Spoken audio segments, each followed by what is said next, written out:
Doctor साहब, सबसे पहले ये बताइए कि मशरक़ वुस्ता में जारी जंग के बायस आलमी मंडी में तेल की कीमतें तो बढ़ी हैं, लेकिन पाकिस्तान में जिस रफ्तार से कीमतें बढ़ाई गई हैं, क्या वाकई उसकी माशी मजबूरी थी या उसमें हुकूमती पॉलिसियों का बड़ा किरदार है? अगर हम खित्ते के ममालिक जैसे भारत, बांग्लादेश और श्रीलंका से मुवाजना करें तो वहां पेट्रोल पाकिस्तान के मुकाबले में सस्ता है। तो जी एक तो बात समझ लें कि ये सबसे इंपॉर्टेंट कि ये एक एनर्जी प्राइस शॉक है, ये एक ऑयल प्राइस स्पाइक है, ये सप्लाई डिसरप्शन है और ये 1970-73 के बाद सबसे बड़ा एनर्जी शॉक है जो दुनिया ने लिया है। जो पाकिस्तान या दीगर ममालिक हैं जो ऑयल इंपोर्टर हैं, उनका जो रिएक्शन फंक्शन है अथॉरिटीज का, वो डिटर्मिन करेगा कि ये शॉक उनको कितना अफेक्ट करता है। This is the bottom line of this. Pakistan में जो तेल की कीमत है वो पिछले 15 दिन में, यानी कि 15 फरवरी से लेके 28 फरवरी तक जो तेल बाय किया गया था, उसकी एक एवरेज प्राइस प्लैट्स की निकाल कर अगले 15 दिन के लिए मुहित हो जाती है और वो पास ऑन हो जाती है। नॉर्मल ये फ्रेमवर्क है जो कि चल रहा था। इस वक्त ये हुआ कि जब तेल की कीमत बढ़ी और अथॉरिटीज ने ये देखा कि पेट्रोल पंप्स पे बहुत ज्यादा लाइंस जमा होनी शुरू हो गई, क्योंकि शॉर्टफॉल का और कीमतें बढ़ने का एक इंडिया जो था वो खुद अथॉरिटीज ने भी ऑल ओवर द वर्ल्ड और स्ट्रेट ऑफ हॉर्मुज से अगर 1/5 ऑफ ऑयल पास करता है और जीरो पास कर रहा हो, एलएनजी कतर में बंद हो गई हो और पाकिस्तान के पास 28 दिन के जखायर थे जब जंग शुरू हुई थी, आज 22 दिन 23 दिन से ऊपर के जखायर नहीं है। अगर ये सारी सिचुएशन हो तो उन्होंने एक प्राइस सिग्नल दिया कि आप तेल ना खरीदें। वो प्राइस सिग्नल मेरे ख्याल में आप दे सकते थे। एक तो उसको स्टैगर किया जाना चाहिए था, बट स्टैगर नहीं किया, उन्होंने बहुत बड़ा प्राइस सिग्नल दे दिया। पर आई थिंक हमें ये सोचना है कि price signal was not enough, because आपको बहुत से और काम साथ करने थे जिससे इस प्राइस का इफेक्ट लोगों पे ना आता। That is the deeper thinking जो हमें करनी है। उससे क्या मतलब है? अगर सिर्जा ये हम कह देते कि 5 डे वर्किंग वीक इसके साथ साथ 4 डे हो जाएगा और जुमे को 9 से 12 या 8 से 12 का जो टाइम है वो हम नहीं करेंगे। आप खुद सोचिए, क्या सोच के पॉलिसीज बनाते हैं? मतलब आप प्राइस सिग्नल देना था, आप कुछ और कर लेते। डोंट यू थिंक कि कीमतें बढ़ाने से पहले आप ये टैक्सेस और लेवीज में कमी करके आवाम को कुछ रिलीफ देते? मतलब why every time Awam has to पे द प्राइस? तो उसके साथ साथ ये भी सिग्नल देना चाहिए था कि हमने वाकई ही जो डिमांड एफिशिएंसी के मेजर्स हैं वो भी ले लिए हैं, ताकि लोगों को ये फील होता कि आपने पेट्रोल कट्स लोगों पर तो लगे ही एक तरह से महंगाई करके, बट जो फ्यूल पब्लिक सेक्टर और प्राइवेट सेक्टर कंपनीज की कंजम्पशन थी उसको भी ड्रॉप कर दिया, जिसका आसान लफ्जों में मतलब ये होता है कि जो फ्यूल कोटास थे वो ड्रॉप कर देते, 5 डे वर्किंग डे से 4 डे पे चले जाते। अगर स्कूल बंद कर देते तो आप अगर अपने बच्चों को भेजती हैं फॉर एग्जांपल, या लोग भेजते हैं और उनको ना भेजना पड़ता, उनकी कॉस्ट ड्रॉप कर जाती, विजुअल मीटिंग्स पे चले जाते। मतलब अगर स्प्रिंग हॉलिडेज इस हफ्ते दे देते, अगला हफ्ता तो वैसे ही ईद का था, इट वाज एन अपॉर्चून टाइम, ये कर जाना चाहिए था, ये आज से 5 दिन पहले कर जाना चाहिए था। एनर्जी एफिशिएंसी के मेजर्स हमने कोविड में ये बहुत अच्छा काम किया, ये ले लेने चाहिए थे। What I am trying to say is कि there were a lot of options for the authorities to take. कई ममालिक, बांग्लादेश ने ले लिए हैं, मैं हमेशा ये मिसाल देता हूँ because I am in touch with the authorities है, तो मुझे मालूम है कि उन्होंने ले लिए हैं ये measures. So that's a good way to think about. इसका मतलब है कि सर, इसका मतलब है कि जब भी पॉलिसीज बनाई जाती है फिर आवाम की आसानी तो मद्देनजर नहीं रखी जाती ना। 55 रुपए बढ़ा देना बड़ा आसान था, फिर क्या फर्क पड़ता है? शिजा, आई थिंक हुआ ये है कि हम समझ के बैठे हैं कि शायद प्राइसिंग चेंज जो है वो एक मुश्किल काम है और वो कर देना इज इनफ। ये डेवलपिंग वर्ल्ड में जो deeper thought of doing work है उससे हम समहाउ निकल गए हैं और इस चीज में फंस गए हैं कि शायद प्राइसिंग चेंज जो है वो ही कर देना काफी है। इस इंस्टेंस में तो सप्लाई को संभालना, और जो इस वक्त पीडीएल मौजूद था हमारे पास, यानी कि 105 रुपए पेट्रोल पे है, मे बी इतना नहीं करना चाहिए था। क्यों नहीं करना चाहिए था? इसलिए नहीं करना चाहिए था कि आपके पास जो मोटर बाइक्स वाले हैं वो सारे हैं ही इस पे, तो उससे 120 रुपए लेने, आई डोंट नो, इस वक्त ये करना चाहिए था। फिर आपके पेट्रोलियम के रिजर्व्स ही 3 हफ्ते के थे, उसको लंबा करने के लिए आपको डिमांड कर्टेल करनी थी।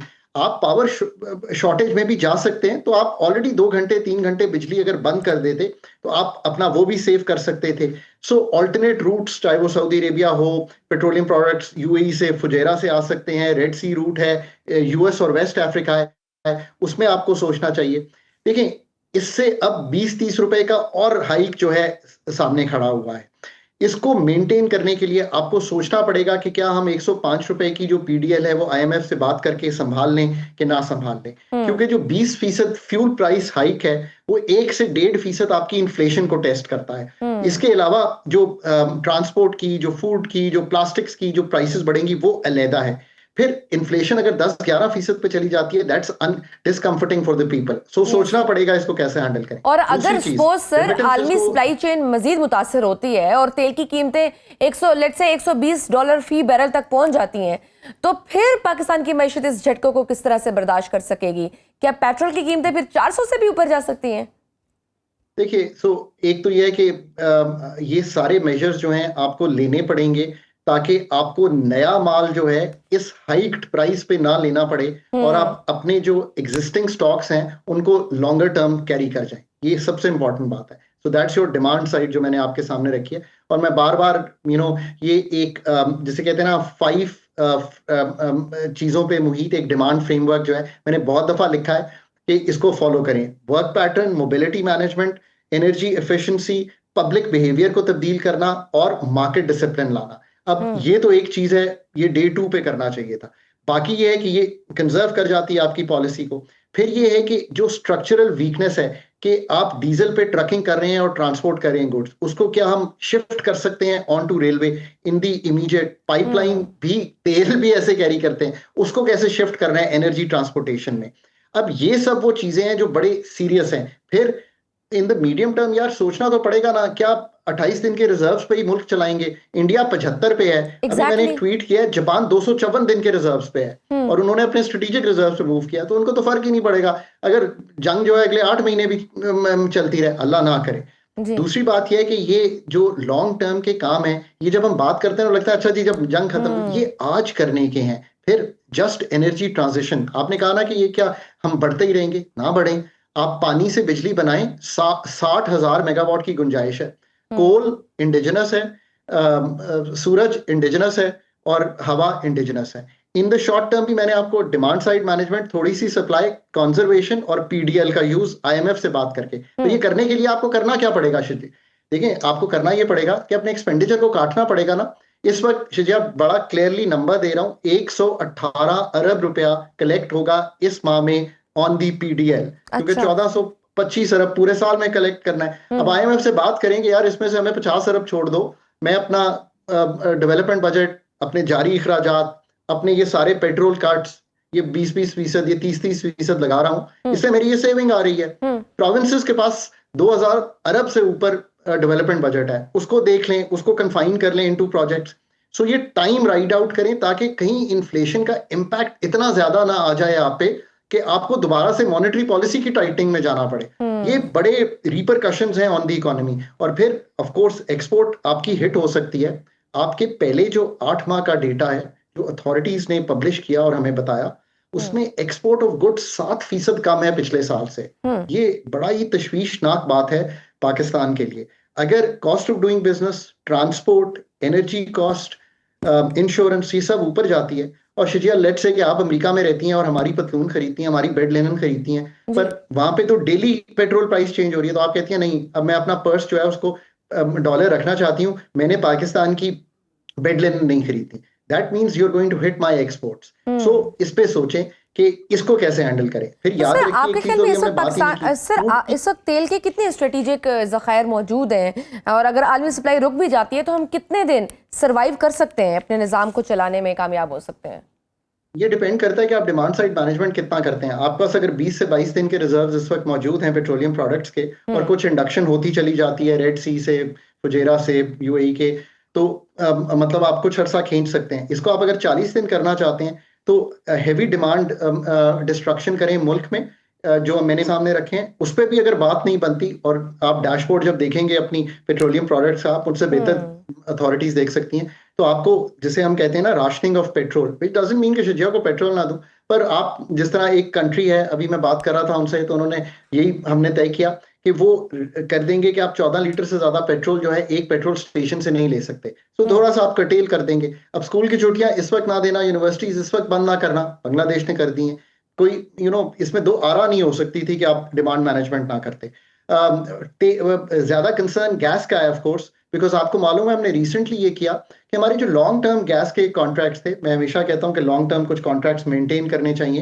जब हमने कतर से इनिशियली भी किए थे, मैंने तब भी ये समझाया था कि कंट्रीज जो है हेज करती हैं लॉन्ग टर्म करके, हमने अपने वो अभी जाके बेच दिए थे इसलिए कि हमें जरूरत नहीं थी। अब LNG LPG are serious concern, LPG गरीब आदमी इस्तेमाल करता है जी। तो उसका कंसर्न जो है वो बहुत ज्यादा है। उसको सेव करने के लिए how do you play this out. अब मैं तो उम्मीद रखता हूं कि आज कल परसों जब भी बट आज अगेन कल सर 11th डे पे चले जाएंगे, इसमें कोई दो राय नहीं है कि आलमी जंगें और तनाज़ात का सबसे ज्यादा असर कमजोर मईशतों पर ही आता है।